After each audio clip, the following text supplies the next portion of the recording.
Hello everyone, Brian Zane here with Jay Biggs, and for the first time in the Dash Cam post-pay-per-view review, our Felix Finch is joining us. We're here in Los Angeles, just finished watching No Mercy, and it was like, and then like, what happened? Like, it was very, very weird, deflating finish that I don't think... It was like 3 hour, 1 minute sex. Wait. So wait, it was 3 hours, and then the one was Never, what? I don't want to go too 3 deep hours into of that. 1 minute sex? Because that's 181 There's just so sexes. much That's build amazing. up to it, and then it was like, ugh. Yeah. That's all. Let's start up with the pre-show. You got Elias taking on Old AC, Apollo Crews. I thought the match was fine. Like, totally good story. Like, there's no real heat to it because, you know, Elias is just there. I think the thing with Elias is he needs more quality wins. I think this is like the first one for him because he's been wrestling jobbers and not been doing much. Like, he beat Pelvis Wesley, he beat Kalisto. Yeah. Give him some real wins. Apollo Crews, I think, is his first like really good win in a long time since he had that little micro feud with Finn Balor. And the crowd was hot for it the whole way through. The crowd, and let's talk about the crowd because yes, it was hot for pretty much the whole show, and it was also sold out. There was no tarping off the seats nowhere except for like the set, but every seat, every tier was just jam-packed full of people. LA crowd was hot the entire time, and it's so funny how over Elias is because he doesn't have to do much, and the fans just hate his guts, and it's awesome. Yeah. What did you think about the match, Felix? The match, again, like you said, very solid. The finish of the match, though, it just confused me because I'm not sure what they're trying to do with Titus. Yeah, that was something I thought about recently, and I said this during the live show this afternoon, that, you know, I feel they really kind of just stopped doing whatever they were planning on doing with Titus Worldwide. They were pushing him. They had Akira doing some good stuff, and Titus was looking okay, and the fans were starting to get into it. And they just were off TV for a long time and not doing anything, and now they're kind of slowly bringing them back, but I feel the luster is kind of worn off, and they're kind of rebuilding again. What do you see in like the near future for Titus Worldwide? Are we going to be made to give a shit about them anytime soon? Probably not. I mean, are they going to grow them? I highly doubt it. I don't know. They just seem mid-card, if not opening status at this point for things, and they're just another act. Our first official match of the pay-per-view is the IC title match. The Miz defending against Jason Jordan, and you know, if there's any question about how Jason Jordan's being received as Kurt Angle's illegitimate son, it's not good because the boovation that Jason Jordan got was one of the biggest ones of the night. The Miz was cheered in comparison. I know he lives in LA now, so he's kind of a hometown boy, but it's just bizarre to see who the Miz, who is this detestable, vile heel, get cheered over Jason Jordan, who is, and you know, we've talked about this, very, very talented wrestler. Absolutely.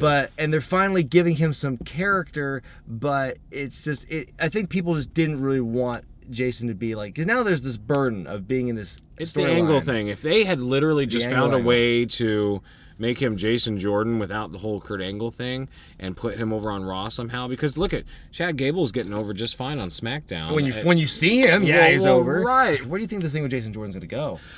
That's hard to say, but what I will say about Jason Jordan, like you said, he's talented. He's amazing in ring. He's one of the best performers they have. Well, he's not one of the best performers. He's one of the best athletes.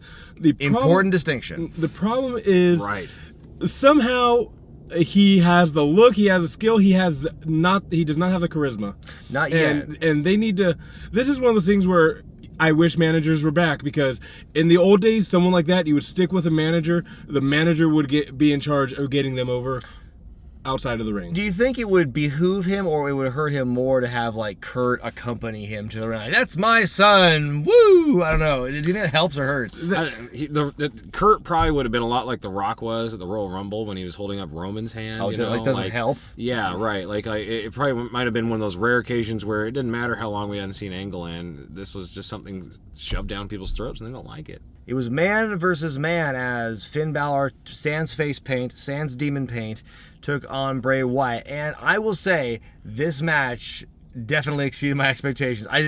This is the match I cared the absolute least about going into it, and I was very much impressed with the stuff they did here. I liked the match a lot. It was very reverse, though, on how I would think that they would book the whole Bray and Balor thing, just because it's like we saw the demon, that got shoved down our throats, you know, at SummerSlam. Well, I think the order of which it was like normal Finn, then here comes Finn with the demon paint, and then they went back to to regular normal Finn. Yeah. It's like, you know, usually you would see something where it's like they work up to the resurrection of the demon, right? You know. Yeah, but I mean, I think the fact that he won tonight, I think, kind of it puts the feud to rest. So it's like it must. Finn can win with makeup. He can win without makeup. I mean, he's just really the modern man. Yeah, the bar was set so low we were tripping over it.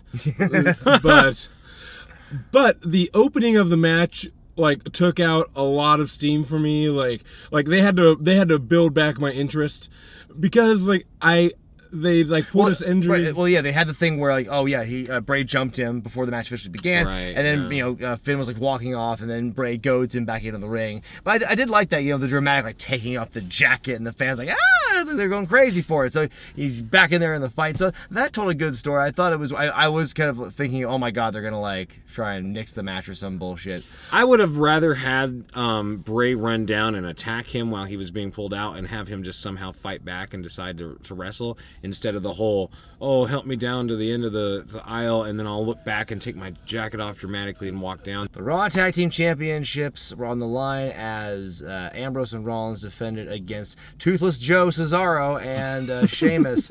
That was nuts to see him like just eat the turnbuckle post and then be without teeth. He was smiling the whole time through. It's kind of sick and showing it. It was he definitely exploited that and started showing if like that's any not part chance of, he got. It's got to be part of video packages from now on. Oh god, horrific. I mean, there are some people out there who have like these visceral like reactions when like you see teeth being broken or mutilated or something, and like that had to have just like triggered so many responses in people. It's so nasty. And let's and give credit to Cesaro because he worked through the whole thing and they had a terrific match. I thought like at times I thought it got a little slow, but then like it picked up at the right times, and it was I think the last 5 minutes especially were just incredible. I love that powerbomb spot where like I think he powerbombed Rollins onto Ambrose. Yeah. Still kicked out, which was pretty ridiculous. I thought that was the end. That had to be the end. Yeah. Dean Ambrose was MVP of taking damage. This match. You said though, there was a lot of slowness, especially in the beginning.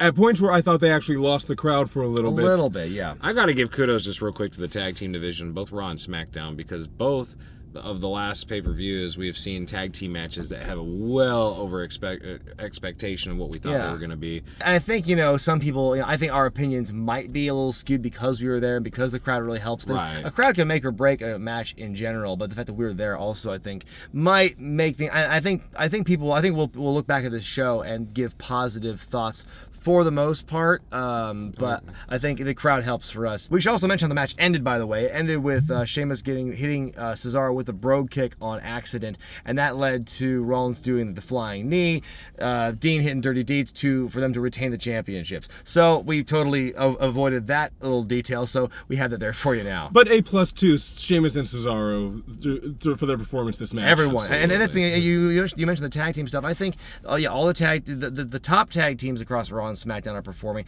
and I think the last couple of pay-per-views on both brands, like the match of the night, has belonged to tag teams. I think again Cesaro and Sheamus, two of the best workers in the company, and it's one of the strongest tag teams in the entire company, as far as I'm concerned. So I think that was definitely the last couple of months we've seen from these two teams has been just A+ stuff. It's time for a fatal 5-way for the women's championship.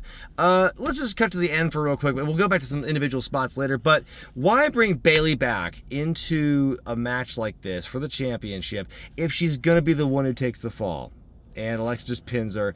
Like, we've talked in the past about how badly they've built Bayley over her time on the main roster. I think where it really soured and really got excessive was her feud with Alexa Bliss and how inept she looked in that in the Extreme Rules thing. And here she is coming back to Heroes Welcome in San Jose, and she fucking loses in this match. She's the one. Let Emma eat the pin. She doesn't need protecting. Right. Kudos to her for being there, but she, I think, would have been the one who should have taken the fall. And the crowd reaction to Bayley when she was announced at yeah. that match. It started out as indifference in her intro, and then when she was introduced individually, ooh, there were boos. And then Alexa Bliss, who again is like the queen bee, she's the top bitch of the women's division, and she got one of the biggest pops of the night. What are they doing? Let's talk about some of the Nia Jax. You want to talk about someone who's bringing their A game in terms of taking bumps. And like she, there's a lot of stuff in that match where it's like Nia kills herself or gets killed in some form or fashion, and that powerbomb spot to the outside, holy shit! Like I can't think of too many men who would take that spot, much less many women. And so for her to take that, I mean, that's all the points and all the kudos to Nia Jax. I'll give them this. They did a decent job for most of the match of occupying all 5 women somehow. Yeah, like because that's always the problem with these cluster of matches for me.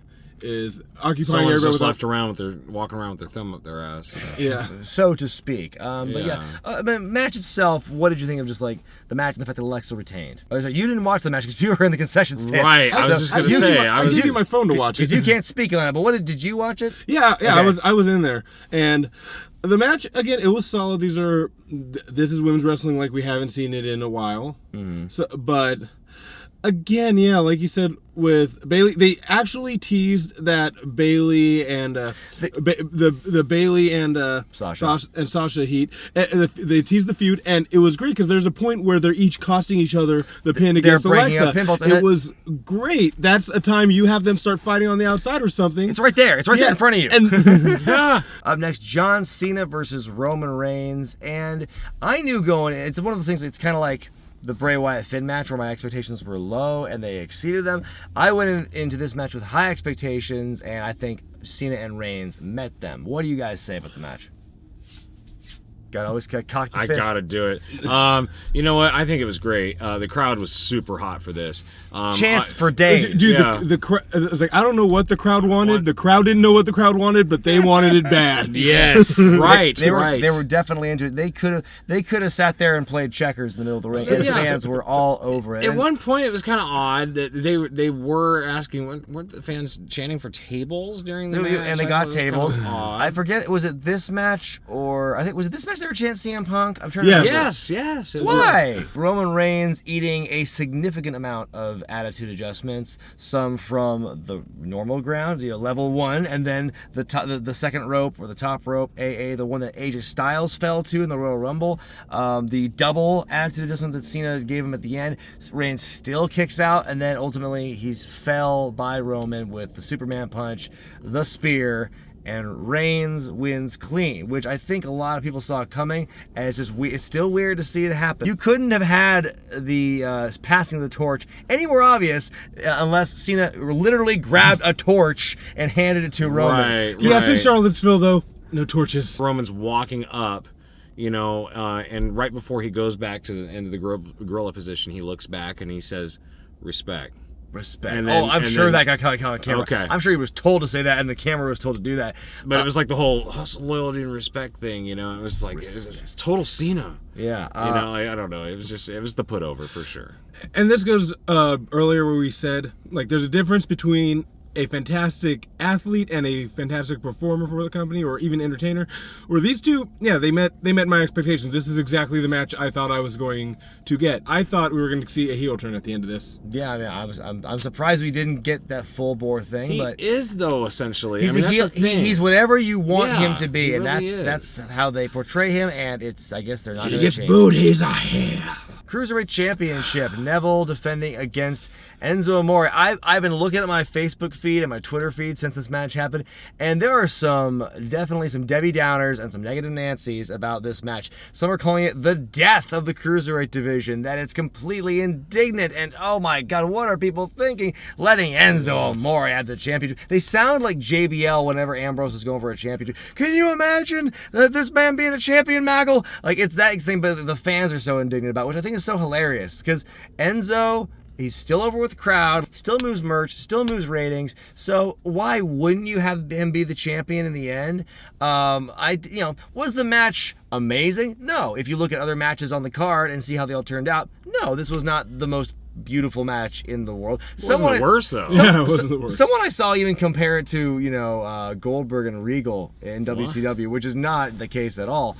I thought it was fine, and I think that, Neville did a good job putting Enzo over. And Enzo, I like that jumping DDT he does every so often. Yeah, that was good. I think the finish was The probably Beetlejuice perfect. gimmick. The Beetlejuice outfit. Points to Enzo for the Beetlejuice gimmick. So an homage to dastardly Danny Davis. Yeah, Danny Davis. Yeah, he had the Danny Davis pants as well. Enzo wins after taking Neville to Dick Kick City because he grabs the belt and it's basically Eddie Guerrero. Literally, kind of that was the finish. and Dick that's how he wins. I was like, I had my camera for my vlog. I just didn't catch it. Like, oh fuck! And so like that was interesting. I was surprised. I'm surprised that Enzo won at his first chance, but We're gonna have to tell Mike somebody's stealing his shit. main event time, Universal Championship, Lesnar defending against Strowman. I like Cena and Reigns. I had such high hopes for this match. I thought it was going to be fun to watch, and it was until the last like 5 seconds. Right. What the hell happened? It just fucking flatlined. It was like a heartbeat that was just boom, boom, boom, boom, boom. You think that everything's going great and that person's healthy, and all of a sudden, like, you walk out of the room and you hear that beep, and you're like running back in there trying to revive it. It just went down. This was Even quicker than Samoa Joe's match, I thought. Mm-hmm. Yeah, and you said it was fun to the last 5 seconds. I wasn't feeling this match, and I feel like the crowd wasn't feeling this match. Like, it started strong. It did have a strong start to it. Very strong start. But it fizzled out very quickly, especially like with that Kimura spot. And it is weird to see somebody that makes Brock look small. Yeah. Like him being able to carry Brock while in that Kimura lock and that ref not knowing what to do when someone's in the ropes. He was in the ropes 3 times before the rope break finally happened. I thought that was weird. But let's just talk about that finish, because you could just feel the air get sucked out of the arena of that 3 count. 1 F5, not even a great looking F5, and that was what destroyed the Beast, the one who's been spending weeks and months destroying people in increasingly cartoonish ways. Years. He's been doing the squashes with 3 or 4 superstars at a time for years now. He's the man who flips ambulances and eats ambulances for breakfast, and he's the one who's been destroying Brock Lesnar in the last few weeks. He shows up here, eats 1 F5, and he's done. It wasn't even on a chair. Strowman didn't finish this match. Yeah, he didn't finish looking strong. Even midway through, like, they had him, he was selling too much pain. Like, he sold the arm pain a lot, and then but I think the one thing they did right was how he progressively got up slower and slower from the suplexes. First one up like a flash, second one getting up kind of, and like every time Lesnar hit it, he got slower and slower. Yeah. So I get that you're chopping down the big oak tree. I get that, and if Lesnar won after a grueling battle with like multiple F5s, I would understand that. I know people are going to complain too, because some people, when I complain about, oh, Lesnar beats them with 1 F5 and they're done, and they're like, well, yeah, they're protecting his finisher. Okay, that makes him the only finisher that's ever protected. Did you see how many AAs Cena hit Roman Reigns with before it was done? Right. How strong does the AA look? When Jinder Mahal kicked out of the first fucking AA when they had a match a couple weeks ago. It's, I get protecting finishers, but if you're going to do that, maybe protect more than one. So you have, because you have, I can believe Lesnar beating someone with 1 F5 if they really want to protect finishers in general and make them real match enders.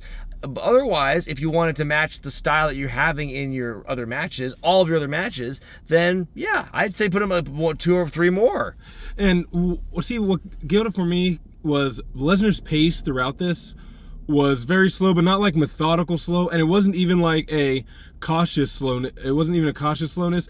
He seemed tired in the early on in the match. If it was that Strowman was hitting him with just hard move after hard move, and he just didn't know what to do and was being careful approaching the monster among men. Mm-hmm. I would dare say that the Lesnar's match with Goldberg at WrestleMania was more entertaining than this one. And I had high hopes for it. It had its moments, but then that finish, man, just killed the crowd dead. It was there was oh. It was like when he beat The Undertaker.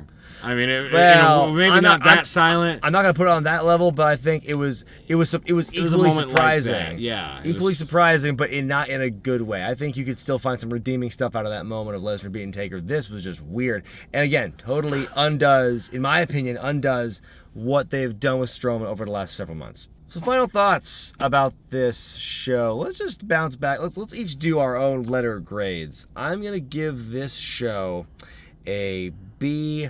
What about you, Biggs? I think a B- is probably fair. I mean, there was the big matches, obviously, and some stuff delivered, some didn't, but it felt big. Like, they couldn't have put a better card for a Raw pay-per-view together, I don't think. I think it was a very solid show. But what about you, Felix? Yeah, I say honestly, I give it a solid B. It was riding B+ territory until that finish and that, but because of how much enjoyment I got out of the rest of the show, it saves it.